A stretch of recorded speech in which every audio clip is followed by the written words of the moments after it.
കഴിഞ്ഞ കൊല്ലവും ഈ പൊങ്കാല നടത്തിയിരുന്നു. പൊങ്കാല നടന്നപ്പോൾ സമാനമായ സാഹചര്യം അവിടെ ഉണ്ടായിരുന്നു. അന്ന് വിളിച്ചു വെച്ചപ്പോൾ കോർപ്പറേഷൻ പറഞ്ഞത് ഇത് ക്ഷേത്രത്തിന്റെ പരിധിയാണ്, ആ ക്ഷേത്ര പരിധിയുള്ള സ്ഥലങ്ങളും മാലിന്യങ്ങളും നീക്കം ചെയ്തത് ആ ക്ഷേത്രത്തിന്റെ ഉത്തരവാദിത്തമാണെന്ന് പറയുന്നത്. മറ്റൊരു കാര്യം പറയുന്നത് ക്ഷേത്രം ഇത് ടെൻഡർ അനുവദിച്ചു എന്നാണ് പറയുന്നത്. ആരാ പറയുന്നതാരാ കഴിഞ്ഞ കൊല്ലം തന്നെയായിരുന്നു പറയുന്നത് ആരാ? ക്ഷേത്രത്തിന്റെ ഭാഗത്താണ്. ക്ഷേത്രത്തിന്റെ ഭാഗം ക്ഷേത്രം അങ്ങനെ എന്തെങ്കിലും പറഞ്ഞായിട്ട് എന്റെ ശ്രദ്ധയിൽപ്പെട്ടിട്ടില്ല.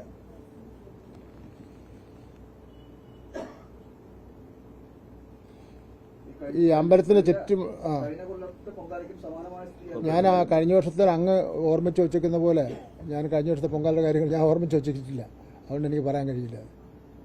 ഇത്രയും കൃത്യമായിട്ട് ഓർമ്മിച്ച് വെച്ചേക്കുന്നതായാലും നല്ല കാര്യം തന്നെ. കോർപ്പറേഷൻ ജീവനക്കാർ ഇപ്പം ക്ലീൻ ചെയ്തുകൊണ്ടിരിക്കുക. എങ്ങനെയായിരുന്നാലും ആയിക്കോട്ടെ, ക്ലീൻ ചെയ്താൽ മതി. അവിടെ നന്നായി ക്ലീൻ ചെയ്ത് ഇപ്പം കഴിഞ്ഞ വർഷത്തെ അതിൻ്റെ മുൻ വർഷത്തെ ചരിത്രത്തിലേക്കൊന്നും പോകുന്നില്ല. പൊങ്കാല കഴിഞ്ഞിപ്പോൾ 4 ദിവസം മറ്റോ കഴിഞ്ഞു. ഇനിയും ക്ലീൻ ചെയ്യാതെ കിടക്കുന്ന സ്ഥലമുണ്ടെങ്കിൽ ക്ലീൻ ചെയ്യുക. അതിനൊരു തർക്കത്തിൻ്റെ പ്രശ്നമൊന്നുമില്ല.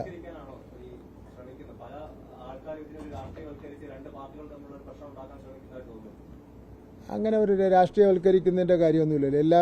ആറ്റുകാൽ പൊങ്കാല തുടങ്ങിയ ആ സമയം മുതൽ, പൊങ്കാലയുടെ തയ്യാറെടുപ്പ് തുടങ്ങിയ സമയം മുതൽ തിരുവനന്തപുരം കോർപ്പറേഷൻ ശുചീകരണത്തിൻ്റെ കാര്യങ്ങളാണല്ലോ മുഖ്യമായിട്ടുള്ളത്. ബാക്കിയെല്ലാം ഗവൺമെൻറ്റാണല്ലോ ചെയ്യുന്നത്. അവരോട് സഹകരിച്ച് പോകുന്ന കാര്യം തന്നെയാണ് വന്നിട്ടുള്ളത്. ഇപ്പോൾ ഇങ്ങനെ ഒരു അഭിപ്രായം വന്നപ്പോൾ അത് പരിശോധിക്കാൻ വേണ്ടി പറഞ്ഞു, അത്ര മാത്രമേ ഉള്ളൂ. ഞാനത് നല്ലതാണെന്ന് ഞാൻ പറഞ്ഞില്ല. ഞാൻ പറഞ്ഞ കാര്യം നേരത്തെ പറഞ്ഞേ. ഞാൻ നേരത്തെ പറഞ്ഞാൽ നേരത്തെ ഈ പൊങ്കാല കഴിഞ്ഞ ശേഷം ചില മാധ്യമങ്ങൾ വന്ന് ശുചീകരണം പൂർണ്ണമായില്ലല്ലോ എന്ന് പറഞ്ഞപ്പോൾ അതെല്ലാം പൂർണ്ണമായിക്കൊള്ളും, അതൊരു വിവാദമാക്കേണ്ട കാര്യമില്ല എന്നുള്ള നിലയിലുള്ള നിലപാട് ഞാൻ സ്വീകരിച്ചു എന്നാണ് പറഞ്ഞത്. അതിനെ വീണ്ടും ടെസ്റ്റ് ചെയ്ത് വേറെ പറഞ്ഞത് ശരി തീർന്നില്ലേ?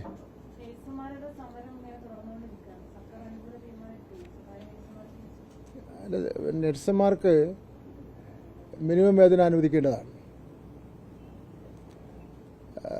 ഇപ്പോൾ സംസ്ഥാന ഗവൺമെൻറ്റിൻ്റെ മിനിമം വേതനം കമ്മിറ്റി നഴ്സുമാർക്ക് മാത്രമല്ല,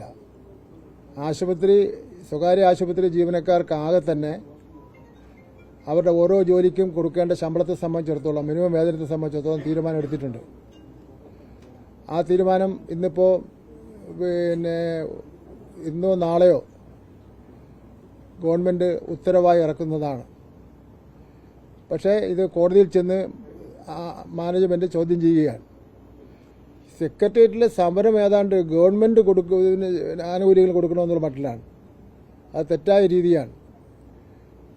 യഥാർത്ഥത്തിൽ ആനുകൂല്യങ്ങൾ സ്വകാര്യ ആശുപത്രി ജീവനക്കാർക്ക് ശമ്പളവും ആനുകൂല്യങ്ങളും കൊടുക്കേണ്ട ആരാ? ആ മാനേജ്മെൻറ്റാണ് കൊടുക്കേണ്ടത്. ആ മാനേജ്മെൻറ്റ് ആണ് ശമ്പളവും ആനുകൂല്യങ്ങളെല്ലാം കൊടുക്കേണ്ടത്. തൊഴിലാളികൾക്ക് കിട്ടേണ്ട ശമ്പളവും മറ്റ് ആനുകൂല്യങ്ങളുമൊക്കെ തന്നെ ബന്ധപ്പെട്ട മാനേജ്മെൻറ്റ് കൊടുക്കണം എന്നുള്ള നിലപാട് തന്നെയാണ് ഗവൺമെൻറ്റിനുള്ളത്. തൊഴിൽ മന്ത്രി എന്നുള്ള നിലയിൽ കഴിഞ്ഞ മാസത്തിൽ എനിക്ക് അവരൊരു പരാതി നൽകിയിരുന്നു.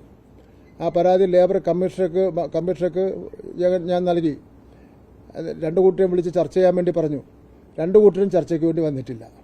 ഇനിയും തൊഴിലാളി സംഘടനകൾ തൊഴിൽ മന്ത്രി എന്നുള്ള നിലയിൽ നിവേദനം നൽകിയാൽ തൊഴിൽ നിയമം അനുസരിച്ച് അവർക്ക് കിട്ടേണ്ട ആനുകൂല്യങ്ങൾ വാങ്ങിക്കൊടുക്കുന്നതിന് വേണ്ടിയുള്ള പരിശ്രമം നടത്തും. അതൊക്കെയാണല്ലോ പരാതിയായിട്ട് വന്നിട്ടുള്ളത്. അതുകൊണ്ടാണല്ലോ ഇതിൽ ഇടപെട്ടത്. അത്തരം കാര്യങ്ങളുണ്ടായാൽ ഇടപെടാനുള്ള അധികാരാവകാശങ്ങൾ ഗവൺമെൻറ് ഉണ്ടല്ലോ. അതുകൊണ്ടാണ് ഇടപെട്ടത്. അപ്പം അതിൽ ഏത് വകുപ്പാണ് കൈകാര്യം ചെയ്യേണ്ട മന്ത്രി എന്നുള്ളതൊന്നും പരീക്ഷണ നിരീക്ഷണങ്ങൾ നടത്താനൊന്നും കൊണ്ടുപോകേണ്ട. മന്ത്രിക്ക് ഇടപെടാനുള്ള അവകാശമുണ്ട്.